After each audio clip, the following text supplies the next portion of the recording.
Mega compound hero Varun Tej, మలయాళ కుట్టి సాయి పల్లవి heroines గా ప్రముఖ దర్శకుడు శేఖర్ కమ్ముల తెరకెక్కించిన చిత్రం ఫిదా.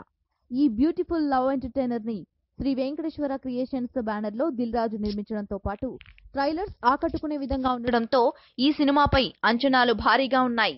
మరి ఈ రోజు ప్రేక్షకుల ముందుకొచ్చిన ఫిదా అంచనాలను అందుకొని అభిమానులను ఫిదా చేసిందో లేదో టాప్ తెలుగు మీడియా రివ్యూను విని తెలుసుకుందాం. కథలోకెళ్తే ఈ సినిమాలో వరుణ్ ఎన్ఆర్ఐ యువకుడిగా, సాయి పల్లవి తెలంగాణ అమ్మాయి భానుమతిగా నటించారు. కథ యుఎస్ బ్యాక్ డ్రాప్ లో స్టార్ అవుతుంది. హౌస్ సర్జన్ గా చేస్తున్న వరుణ్ తన అన్నయ్య పెళ్లి కోసం ఫ్యామిలీతో కలిసి ఇండియాకొస్తాడు. హీరో బ్రదర్ కి హీరోయిన్ సిస్టర్ తో పెళ్లి నిశ్చయమవుతోంది. పెళ్లి జరిగే క్రమంలో హీరోయిన్ మీద మనసు పారేసుకుంటాడు.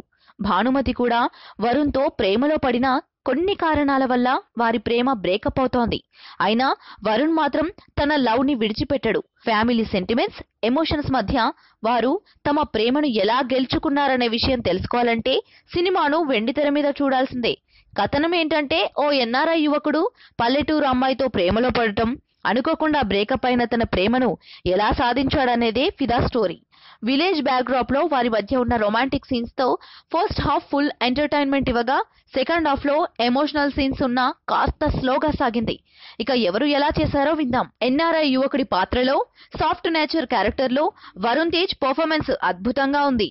తెలంగాణ అమ్మాయి పాత్రలో సాయి పల్లవి నటించలేదు, జీవించేసింది. మిగతా నటీనటులు తమ పరిధి మేరకు నటించారు. దిల్ రాజు ప్రొడక్షన్ వాల్యూస్ చాలా బాగున్నాయి. లాంగ్ గ్యాప్ తర్వాత శేఖర్ కమ్ముల దర్శకత్వం వహించిన ఈ సినిమాతో మళ్లీ హ్యాపీ డేస్ ని అభిమానులకు గుర్తుకు తెచ్చాడు. ఓవరాల్ గా వరుణ్ తన అభిమానులను మాత్రం ఫుల్ ఫిదా చేశాడన్న టాక్ వినిపిస్తోంది. ఈ వీడియోపై మీ విలువైన కామెంట్స్ ని మాతో షేర్ చేసుకోండి. అండ్ ఇంకో విషయం, సబ్స్క్రైబ్ చేయడం మర్చిపోకండి.